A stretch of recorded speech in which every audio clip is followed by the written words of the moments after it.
organizations I work with don't have accreditation or don't have a particular set of standards that have been imposed, that they have to figure those out.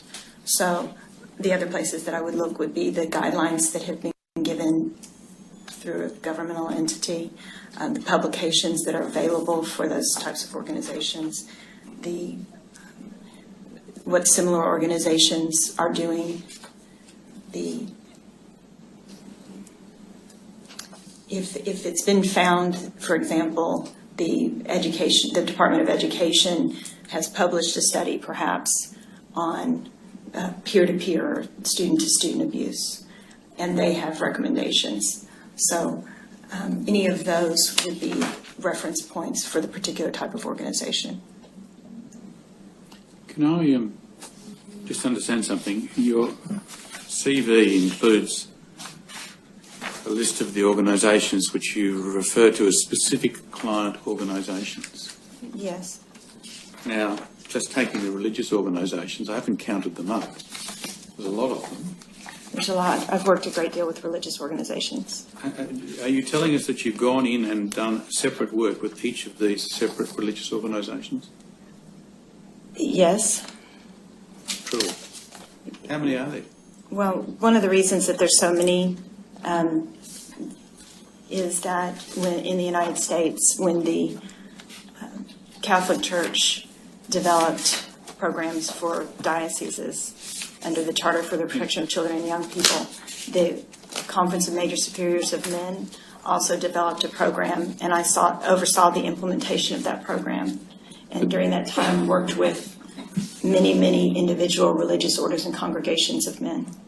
So when you say you oversaw the program, a program was developed and then you participated in its implementation, is that what you're saying? I worked with them to develop the program of accreditation. So and who did you work with for that? The Conference of Major Superiors of Men. So that's an overarching body. It is, and we had a specific advisory body of individual leaders from within that to develop standards. And then I went to regional meetings with the leadership of those orders and congregations. So you've been to meetings with each of these organisations? The ones that I have listed are the ones that I've actually been to, either went to where they live to do an accreditation audit, or I went and did an educational program with them, or I did a risk assessment with them, or developed policies with them. So each one of those would be an individual meeting at most of the time the place where they function. Individual meeting or series of meetings, or what? Sometimes for weeks, sometimes for months. You must have been very busy. You can see why I decided I was traveling too much and had to make some changes. Well, what about all of the other organisations? Are you saying to us that you've been one-on-one with each of the other organisations as well? Yes. Sorry? Yes, sir, I am. To do what? It depends. Sometimes a risk assessment, sometimes an educational program, sometimes policy development. Do you have assistants? Much of this work took place before 2007.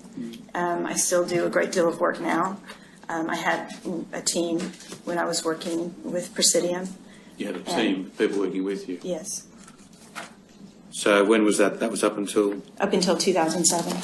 So can we assume that all of the work that's been done up until 2007 has been done by you with others, is that right?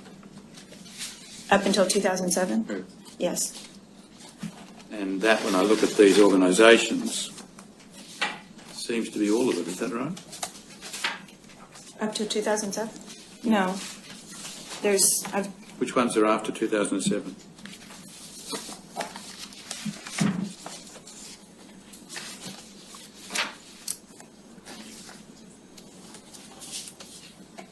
Are we looking at religious, or are we looking at just throughout? Well, I was looking at organisations under the heading specific client organisations, but then trying to relate that back. But have I missed something? Perhaps to help you, Dr. Applewhite, would it be those that are listed from the middle of page 2 through to the foot of page 3, that page and a half, Sure. in the post-2007 period. Yes. I was just trying to relate any of, you see, you've identified particular organisations, September Yes. 2007, and then research you've also identified, and then we go, I think, to everything that's been done before 2007, and then I was trying to relate that back to the particular organisations you mentioned. My guess was that they were all before 2007. So I can, the work that I've done since 2007 has focused on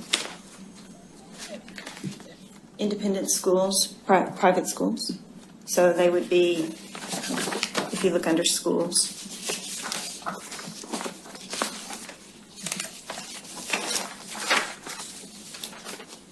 Buckingham, Brown, and Nichols School. So that's on Hackley page 11. School. You're looking at page 11.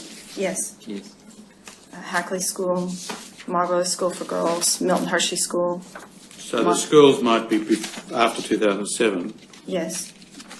And then I've also focused on a couple of international projects that in the Catholic Church, the Missionaries of the Sacred Heart, Holy Cross Fathers and Brothers, and the Montfort Missionaries. What have you done for them? I've worked with those to develop standards that could be applied to their organization, so that it would be congregations of men that would have men in anywhere from 20 to 40 countries. And so I've worked with them to develop standards that could be applied to their organization throughout the world. What do you mean standards? Standards, so for example, that just a standard that I would use as an example would be that anyone who's ever had a sexual offense against a minor would never be in public ministry again.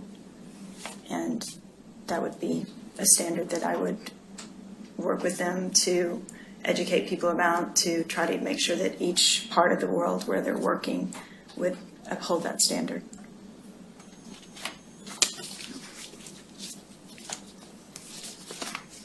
So we would develop the standards and then do education about it and work with them to figure out what the policy differences might be, because the law is so different in so many different places, and then go to those countries if we need to and make sure that they're being implemented.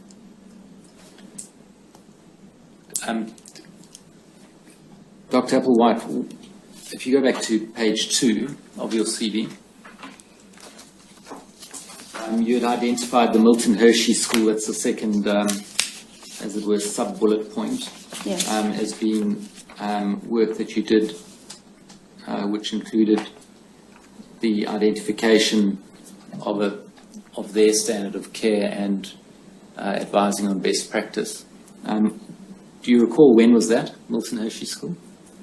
I've worked with Milton Hershey School off and on since 2007. So when I did that actual risk assessment, I did a risk assessment and then I did a review later to see if they'd implemented the recommendations. So probably I did the review maybe a year ago, and the original risk assessment maybe 2 years ago.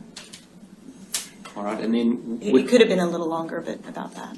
And then which of these others here involve the identification of their standards and advice on best practice?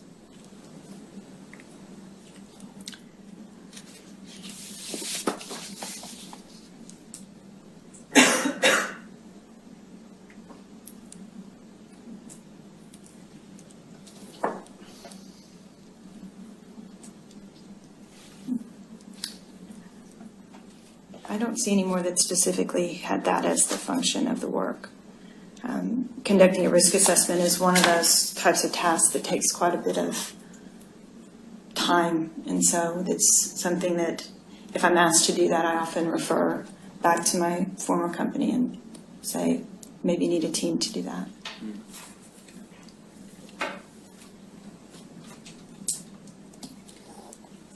Now, if we take a look at page 10 of your CV, you do list a number of institutions in Australia. So sort of 3/4 of the way down, we see Roman Catholic Archdiocese of Melbourne, Victoria, and then there's some others. But starting first with Melbourne, can you explain what work you did for that archdiocese and when it was? Melbourne in particular, I have not worked closely with. They asked me to do a video, an educational video, where they had someone come in and ask certain questions. They came to Austin, where I live, and I answered those questions. And I don't know if they've actually ever used that or not. So that would be one that I have not worked very closely with. And when was that? That was maybe a year and a half ago. And a couple further down, it says Roman Catholic Archdiocese of Sydney. Yes.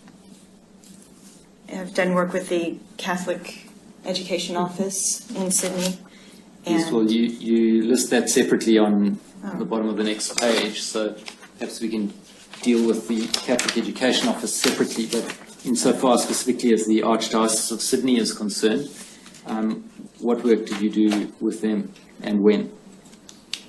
I think that I must have listed that incorrectly, because the work, I've done several different educational programs for the Catholic Education Office, but not the Archdiocese separately from them. Can you tell us what work you did for the Catholic Education Office? Sure. I have conducted educational programs on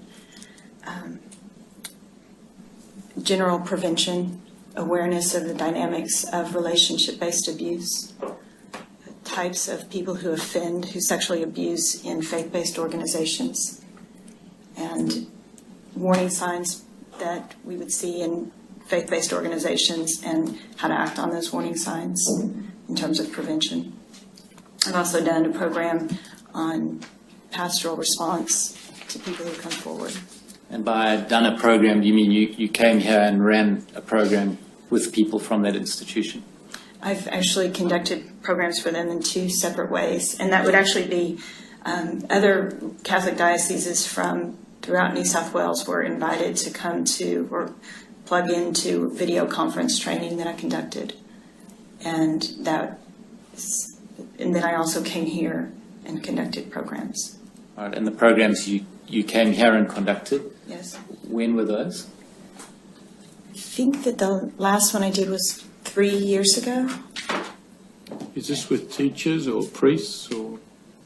I haven't done a program for priests in the Archdiocese of Sydney.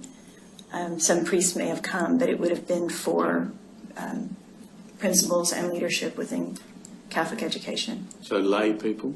They would be lay people, unless there's a principal that happens to be a religious. And the Catholic Diocese of Adelaide? Yes. What work did you do for them? Similar types of programs where I usually try to start with the basics of the dynamics of how abuse happens, the experiences that people who are abused describe, and then go into what leadership can do when they learn of warning signs, how they can make it easier for people to come forward. And was that by video conferencing, or did you come and do programs in Adelaide? I did programs in Adelaide. And when was that? Maybe the first one was in 2010, 2011. And the other, yeah. And then you've got the Catholic Diocese of Cairns. Yes. What did you do with them? Obviously, if it's the same as you did with Adelaide, you can say it's the same and it'll cut it short. It's the same as I did with Adelaide, but I believe that I conducted more in-depth seminars in Adelaide and have only done basic programs so far in Cairns.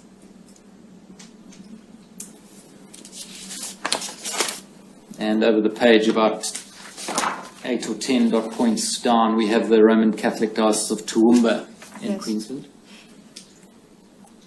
That's actually another one where I should be specific. That's with the Catholic Education Office in Toowoomba. And what did you do with them?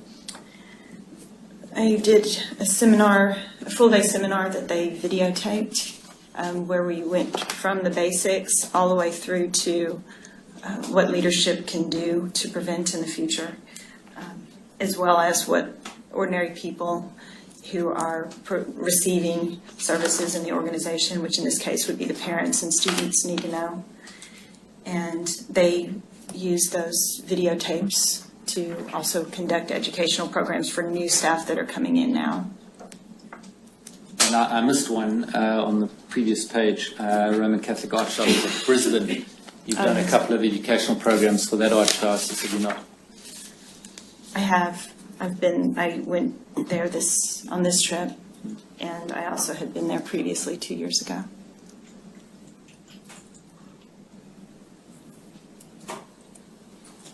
So if I understand it correctly, the work you've done in Australia has for the most part been educational programs of one form or another, is that right? That's correct. And has that really become more the focus of your work since you've been in your own consultancy, educational programs, that is? I do more educational programs now because of the time that it takes to do risk assessments and the amount of time that being away from home that it takes to do risk assessments, especially if you're just one person. So I do more educational programs, but I also do individual consultancy so that if somebody's dealing with a particular situation, for example, somebody has boundary violations and it's not a criminal behavior, but they're worried about them, that they could get advice and I could review it and walk them through the steps. And to use your terminology, the standards of care that apply at any particular time are changing, aren't they? I mean, in other words, this is quite a fast-moving area insofar as standards are concerned, is that right? Yes, I've seen tremendous change since I began the work. So if one was to talk about current standards, one would be talking what sort of time frame? The last 2, 3 years, 5 years? What would current standards be? I really put the current standards in a time frame from about 2000 to today. Even though things are changing rapidly, I would call the current era a different time frame from 2000 to today. I think after 2 or 3 more years go by, we're going to be able to separate out 2010 from the others because things are beginning to formulate and become more clear. I'm seeing more consistency, but I'm sure we have a long way to go. Now, returning to your report itself and paragraph 4 in particular. Can I just pause for a moment? You speak about current standards or standards. What are you talking about? When I'm speaking about current standards or standards, I'm really saying,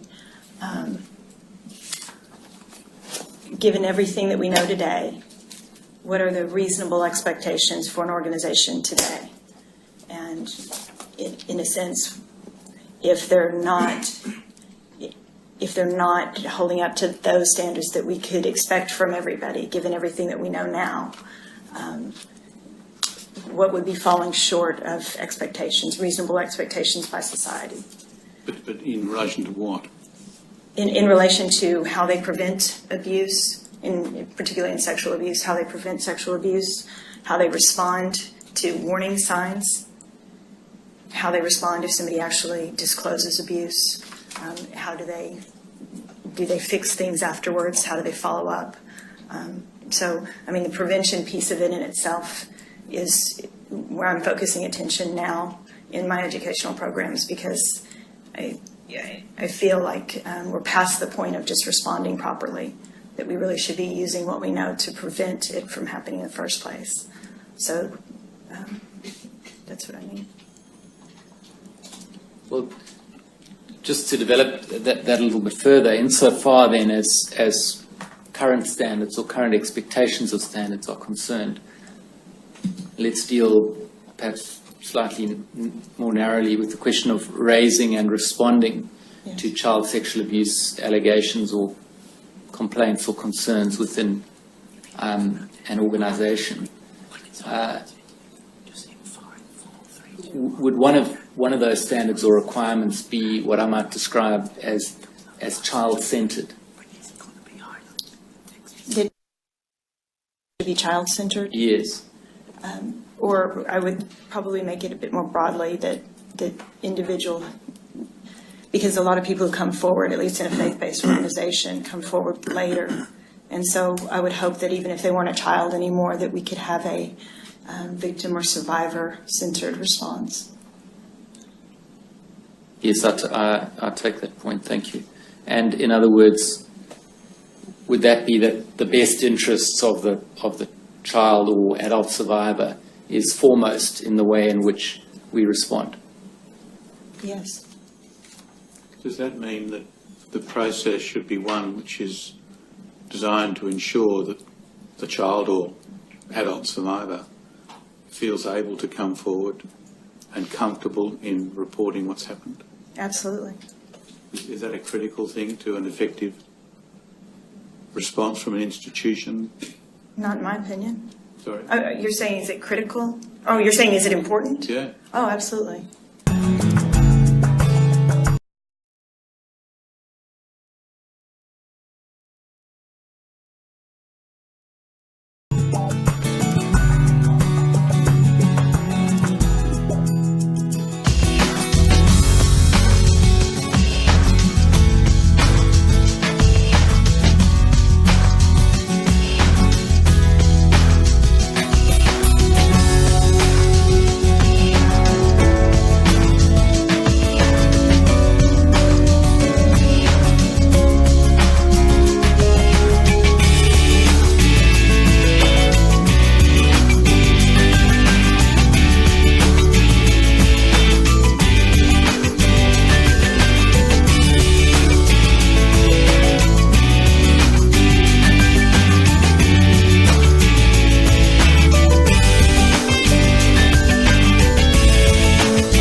Yeah, Dr. Jason Morrison, theologist again. I just want to say thank you for watching the videos, and I hope you got plenty of self-rediscovery and freedom out of it.